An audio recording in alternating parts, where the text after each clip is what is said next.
And pitchers, now, they'll hit, and I'm quite sure back when Babe Ruth played, pitchers were doing the same thing. They'll pair up in teams, and they'll have a little contest. For a single, you get 1 point, double, you get 2, triple, 3, home run, 4. And whichever team wins, they receive money from the losing team. And it goes into a pot for end of the year party. And so I have math, but I'm quite sure that they're probably doing some similar things. I actually have a question. I heard on there's a pregame maybe 2 months ago or something about a kangaroo court. And what is that about? Kangaroo court. It's, and I'll never forget when And Trevor Hoffman was the judge of this one. When I was in Toronto, and what it is when you make mistakes, people will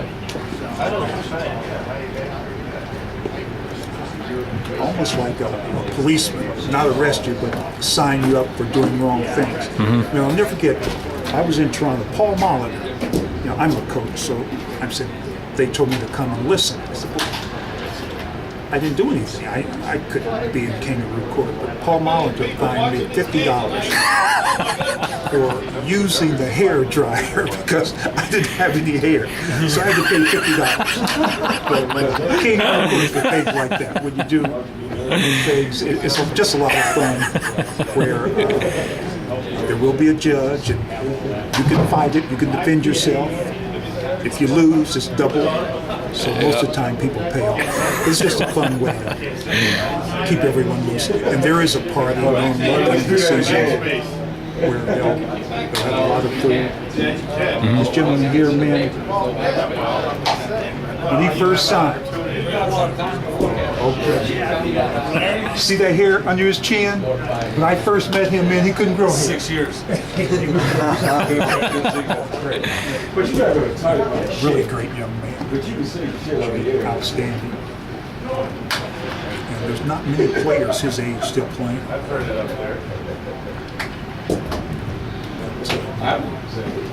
But you know, man, at this level, and I talked a little bit about it, the mind is the difference. I look at these players, and I know when I played, I was never concerned about a person's size or how hard he threw, how great a curveball he had. I was concerned about his wheel. If he would do anything to win, never ever give up. You get 2 hits on him. A lot of pitchers that ease up a little bit, start feeling negative. Those winners. You're talking about like guys like Pete Rose, and he was one of the ones that you really mentioned. I think when we had a conversation about that. Every second of the game, you have to be concerned about him. He's going to come at you in ways no one else will do. And everyone wants to play hard. But again, it's that ability to be able to push yourself. If I gave myself credit for anything, I felt I was good at that. To getting myself prepared to go out there and give my best. At this level, it's mental. You have to believe with every fiber of your being that you're going to do well. And if you don't, oftentimes you won't do well. And you just couple that with a lot of work and effort. That's the difference. I've talked to you a lot about, even now, I love to read. How important it is, but the mind has always interested me in how people are able to control other people. Now, you were too young, but 1978, my first year here, there was a gentleman who took a group of Christians to Guyana and convinced them to first give their children poison and then drink poison. Jonestown.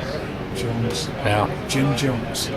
And I remember reading almost everything they wrote about him, and also people like Charles Manson. Again, I don't don't like them, but I'm interested in how can they make people do things that seems almost impossible. And it's amazing how people can do things, and that's always interesting. So I apologize now. Now you can see Quite the group is formed over here. yep, the reporters will come out